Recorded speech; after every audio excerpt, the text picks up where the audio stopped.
Do you think gossip can have a negative impact on Filipina foreigner relationships, potentially leading to a breakup? What are the most common gossip that a Filipina and foreigner received or they get from their family or friends? Have you ever heard gossip about a foreigner Filipina couple that wasn't true, and because of the lies, their relationship ended? How do you think a couple should deal with gossip from family or friends?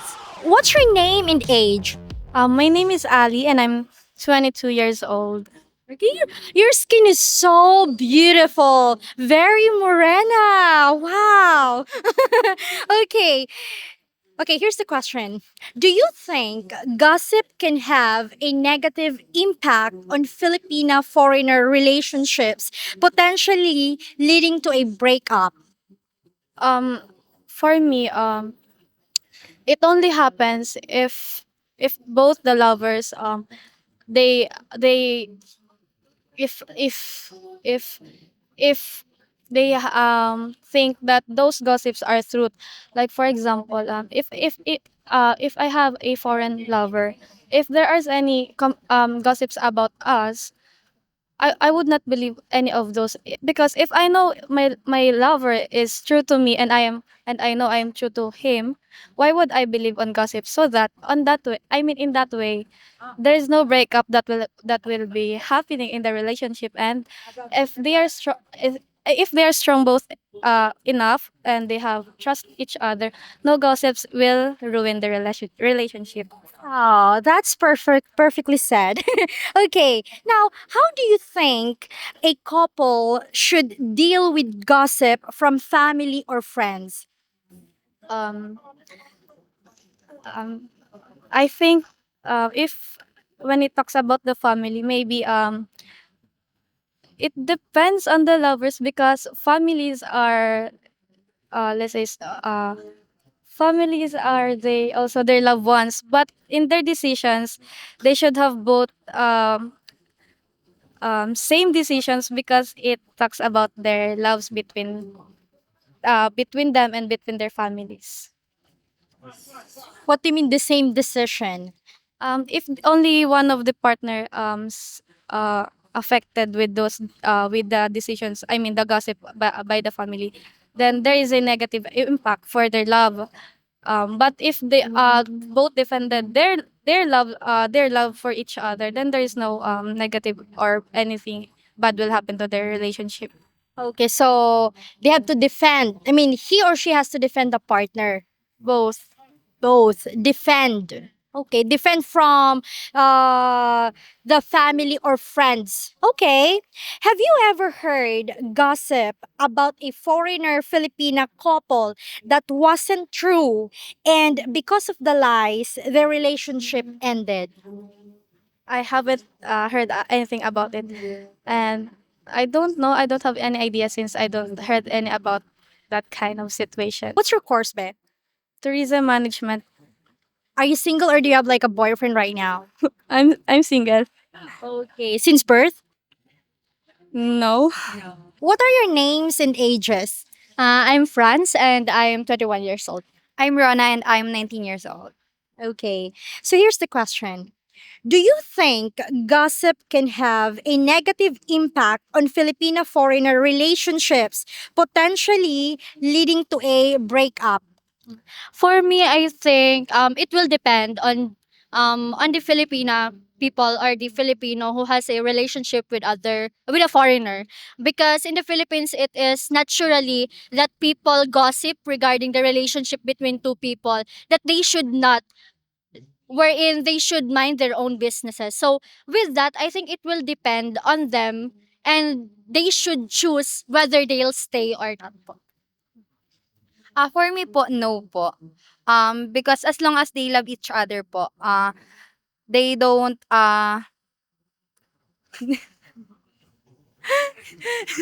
They wouldn't mind it, right? yes, yes po. Okay. Now, how do you think a couple should deal with gossip from family or friends? From family or friends. I think when it comes to the family or friends, since they are your loved ones, they should accept whether regarding the relationship between the two, as long as of the the intention of those in a relationship is pure, and they do not take advantage of each other. But how should you deal with that? Regarding in the family and friends. Yes, like if they got, like for example, this is just an example, okay? Like you are in a relationship with a foreigner, and your family and friends did gossip about you two. So how are you gonna deal with that? What I'm going to do is I'll talk to them, of course. I'll talk to them. And if they still talk about bad regarding regarding my relationship with that man, or with with the person I love, I think it's the matter of taking a limitation or boundaries between them, because it's my life. Eh. Can you please repeat the question? Okay. How do you think a couple should deal with gossip from family or friends? It's okay, she's very shy. Okay. I don't know. She will just laugh. She will just laugh. Okay. Um, for me po, I think if I am the girl and I have foreigner partner, I would mind my family po. I wouldn't mind my family po. As long as we love each other po. I I accept the gossips po, even though It's not true. it's not true. Yes. You will just accept it and just live live your life. Okay. They should mind their own businesses. Okay. What are the most common gossip that, a Filipina and foreigner received or they get from their family or friends? The most common gossip. That I think in the Filipino culture, it's the term na nakakaahon sa hirap po. That's the gossip that most people tell about someone, especially Filipina people who is in a relationship with the foreigner. nakakaahon sa What is that in English? Like you raised from the poverty, raised from poverty. Like that, right? Yeah, it's like you're taking advantage of of the foreigner regarding like um you do not love that specific man. You just want his or her money. Okay. Now, have you ever heard gossip about a foreigner Filipina couple that wasn't true, and because of the lies, the relationship ended? Like, do you know anyone? Or do you have you ever heard gossip like, I think none po, but there were I think I have seen one video clip in the in in social media, wherein I don't know their name, pero they are at the like reality show, wherein there's a Filipina woman and a foreigner who wherein that certain man goes in the Philippines, and he want to marry that woman, and then they knew each other, and there were conflicts between them as they as they live in. So I think I don't know. I don't want to judge people, but I think the motive of such woman is to just to get something on that specific man. okay. And a lot of people gossip about them, right? Okay, and it ended up the relationship. How about you, Beth? Um, the common gossips po, when the people saw that you have a lot of money and you have expensive stuff, things, then that's po. That That you're only after his money. How about, have you ever heard stories that is not true about foreigner in Filipina, and then they ended up, over time the relationship ended. Have you ever the story, or do you know anyone? none po. None. Okay. Is it that common, or like, here in the Philippines, like, gossip?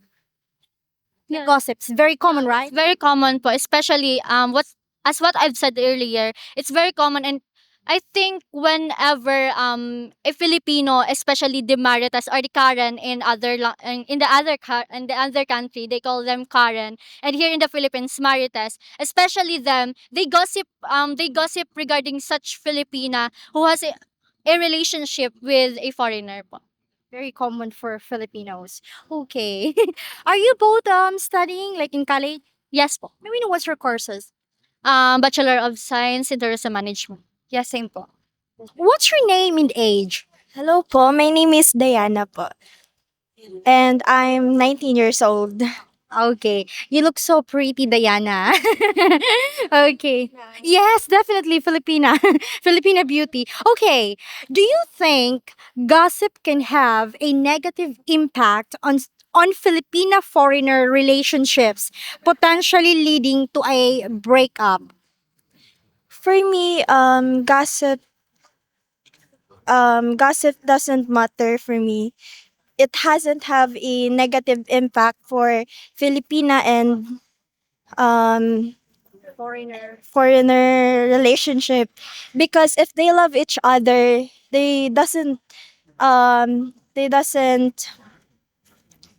ba? They won't mind the gossip. Yes, they will love each other more. Okay, how about you? If someone gossip about you, like your friends or family, how do you do it? How do you deal the gossip? I just don't care the gossips about that, because I'm more on focusing on the positive compliment, so that I can have a wonderful day instead of just minding their own. I'm just minding my own. And That's good. Peace of mind. yes, I just need a peace of mind, and yes. Okay. Well, okay. Have you ever heard gossip about a foreigner Filipina couple that wasn't true, and because of the lies, their relationship ended? So social media is a big impact for us, and I heard a lot. I saw a lot in my FYPs about some issues about like Filipina and the fam, that they ruined their relationships because of the gossips, and they the gossips are really affecting their relationships. But the only advice for their love is that mind their own. Just don't mind the gossips. Just focus on them. Focus on their relationships, and I think that they will love each other more if they minding their own, and love each other more. Are you single, Diana, or do you have like a partner? I am single since birth. And you're in college now, right? Yes, May we know what's your course? I'm an edu student. What major? Major in English, pero You're doing good actually. Okay. Okay, you're single. 19 years. Wow. But do you have like suitors like that? so there's a lot of suitors, but I'm not ready for. I'm just focusing on myself. Muna. Right now. Love, self care. You're so pretty. Why do you have so much makeup today? I mean tonight. I'm just ganda-gandahan. You just want to feel pretty. Okay. Well, anyway, thank you so much, Diana. We really appreciate your time. Thank you so much, Beth. Thank you. Hopefully, we earned your subscription. And also, if you like our content, please consider becoming a member for exclusive videos. Thank you so much for watching and take care, everyone. Bye. Beautiful reflection